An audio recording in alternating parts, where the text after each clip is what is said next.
નમસ્કાર મિત્રો, વિડીયોમાં તમારું સ્વાગત છે। તો મિત્રો, અત્યારે હાલની ખૂબ જ મોટી અને દુઃખદ ખબર સામે આવી રહી છે। ત્યારે મિત્રો તમને જણાવી દઈએ કે અમદાવાદ જિલ્લાના ધોળકા તાલુકાના કૌકા ગામથી એક મોટા સમાચાર સામે આવી રહ્યા છે। ગત રાત્રે અહીં એક લગ્ન પ્રસંગમાં ભોજન લીધા બાદ મોટા પાયે ફૂડ પોઈઝનિંગની ઘટના સામે બની છે। તો વોરા મુસ્લિમ સમાજના એક લગ્ન પ્રસંગમાં પીરસાયેલી મીઠાઈ ખાવાથી અચાનક લોકોની તબિયત લથડતા સમગ્ર પંથકમાં દોડધામ મચી ગઈ છે। जी हाँ मित्रों, तो तमने વધુમાં વિગતવાર જણાવી દઈએ કે ગ્રામજનોમાં ચર્ચા છે કે આ મીઠાઈ ખાધા બાદ જ લોકોને ઉલટી અને ઉબકા આવવાની શરૂઆત થઈ હતી। જોતજોતામાં બીમાર લોકોનો આંકડો 50ને પાર કરી ગયો હતો।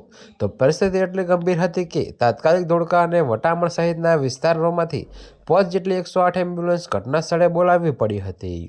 તો દર્દીઓની સંખ્યા વધારે હોવાથી ગામની નૂર હાઈસ્કૂલ ખાતે જ તમામ લોકોને ખસેડવામાં આવ્યા હતા અને ત્યાં જ કામચલાઉ હોસ્પિટલ જેવું વાતાવરણ ઊભું કરી સારવાર શરૂ કરી દેવામાં આવી હતી।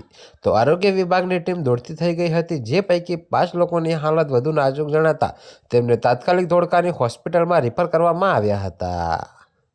ત્યારે મિત્રો તમને જણાવી દઈએ કે ઘટનાની જાણ થતાં જ આરોગ્ય વિભાગની ટીમ કાફલા સાથે કૌકા ગામે પહોંચી હતી।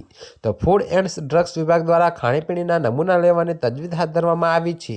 જોકે હાલમાં તમામ દર્દીઓની તબિયત સ્થિર હોવાનું જાણવા મળી રહ્યું છે। ત્યારે મિત્રો, અત્યારે હાલ માટે આટલું જ। મળીશું નવી અપડેટ સાથે। અને જો તમને અમારા વિડીયો પસંદ આવતા હોય તો વિડીયોને લાઇક, કોમેન્ટ, શેર અને અમારી ચેનલને સબસ્ક્રાઈબ કરવાનું ભૂલતા નહીં મિત્રો।